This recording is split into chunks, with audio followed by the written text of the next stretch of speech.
رسول الله وعلى آله وصحبه أجمعين أما بعد அனைவருக்கும் என்னுடைய சலாத்தை தெரிவித்துக் கொள்கிறேன்.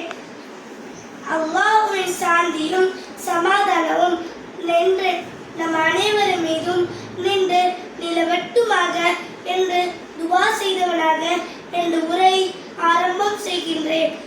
உரை தலைப்பு திருக்குர்ஆன். திருக்குர்ஆன் அல்லாஹ் வார்த்தை மற்றும் திருக்குர்ஆனை போன்ற ஒன்றை முன்வைக்க முடியாத வகையில் இது ஒரு அற்புதம். குர்ஆன் இவ்வாறு சவால் விடுகின்றது. இந்த குர்ஆனை போன்ற ஒன்றை கொண்டு வருவதற்காக மனிதர்களும் ஜின்னுகளும் ஒன்று சேர்ந்து முயற்சி செய்தும் அவர்களால் கொண்டு வர முடியாது என்று நபியே நீர் கூறும். ஒரு மனிதன் பிறந்தது முதல் இறக்கும் வரை அவர் தேவையான அனைத்து வழிகாட்டுதலையும் திருக்குர்ஆன் வழங்குகின்றது.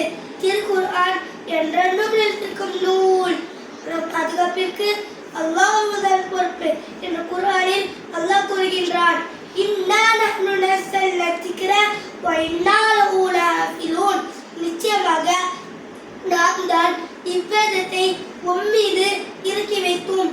நிச்சயமாக நாமே பாதுகாப்பிற்காக இருக்கின்றோம். அதனால்தான் இதுவரை ஒரு சிறிய வசனத்தை கூட யாராலையும் மாற்ற முடியவில்லை. அதனால்தான் ஒரு சிறிய ஹதீஸுடன் முடிக்க விரும்புகின்றேன். ரசூலுல்லாஹி ஸல்லல்லாஹு அலைஹி வஸல்லம் ஹைருக்கும் மன் தஅல்லமல் குர்ஆன வஅல்லம. முஹம்மது ஸல்லல்லாஹு அலைஹி வஸல்லம் கூறினார்கள், உங்களில் யார் குர்ஆனில் தானும் கற்றும் பிறகும் கற்றுக் கொடுக்கிறார்களோ அவர்தான் உங்களில் சிறந்தவர். அல்லாஹ் நம் அனைவரையும் குர்ஆன் ஓதுபவர்களாகவும் அமல் செய்பவர்களாகவும் ஆக்கி அருள் புரிவானாக.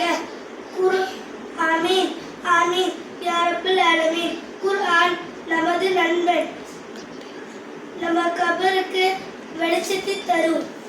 அனைவருக்கும் குர்ஆன் ஓதுபவர்களாகவும் அமல் செய்பவர்களாகவும் ஆக்கி அருள் புரிவானாக. அஸ்ஸலாமு அலைக்கும் வரஹ்மத்துல்லாஹி வபரகாத்துஹு.